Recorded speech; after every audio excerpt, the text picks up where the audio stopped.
Hey y'all. So I'm supposed to be giving my testimony, and so that's what I'm gonna do. So my name is Katie Rutledge, and I'm gonna get started. So basically, I am a minister's kid. My dad is a minister of music at our church, and he has been my entire life. And he's been a minister of music since before I was even born, for like 30 years or something. And so whenever church was open, usually I was there. Sundays and Wednesdays, like constantly. So you can kind of imagine that I would have gotten saved at a young age, which I did. And I think that has always been like such a huge part of my life. Like, I've always been known as like the goody two shoes, the Christian girl. Like, that's always been like such a label for me. Is like, my identity in that role as like the minister's kid, the Christian girl. Like, and I've always wondered in my life if I did that because I was supposed to, because, my dad's a minister and it's like expected, or because I really had that relationship with Christ and I knew what it meant.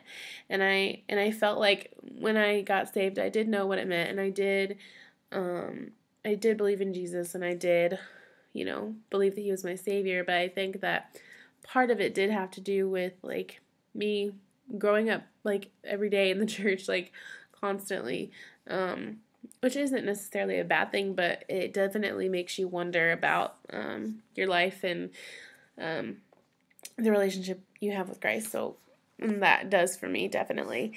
I definitely, even today, I still struggle with that, but I know that in my sophomore year of high school, well, it was the summer of sophomore year, I had went to camp, and mind you, my church like went to camp every single year.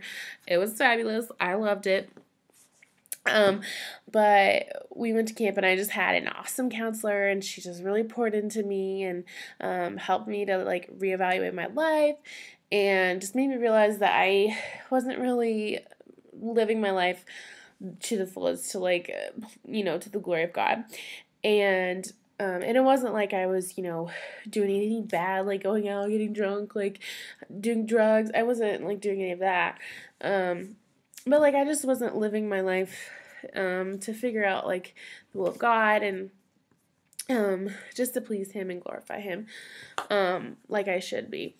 And so that's when I really started to get convicted of that and tried to find deeper meaning in my life. And so ever since then, I've been kind of convicted of that and trying to find that path of like growing deeper in my relationship with Christ. And that has sort of prompted me to come here. Asbury has been in my family like my whole life. Like, seriously, my grandparents met here. So like, no Asbury, no me. So like my grandparents went here, my aunts and uncles went here, both of my brothers went here.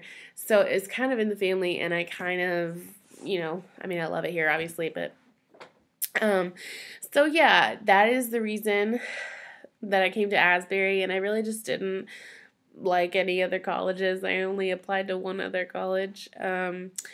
So really it was kind of like a thing where I was like, I'm probably gonna go to Asbury. Like, it wasn't a hard decision for me to make. I always loved the community, and I loved all of the people here, and my brothers loved it here, so I knew I would too. So yeah, that's why I came to Asbury.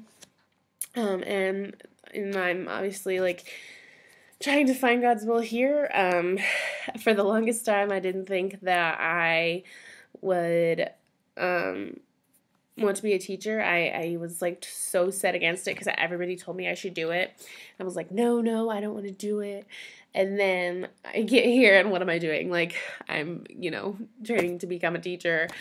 So it's really just like trying to find God's will for my life and trying to find what's supposed to be right in my life.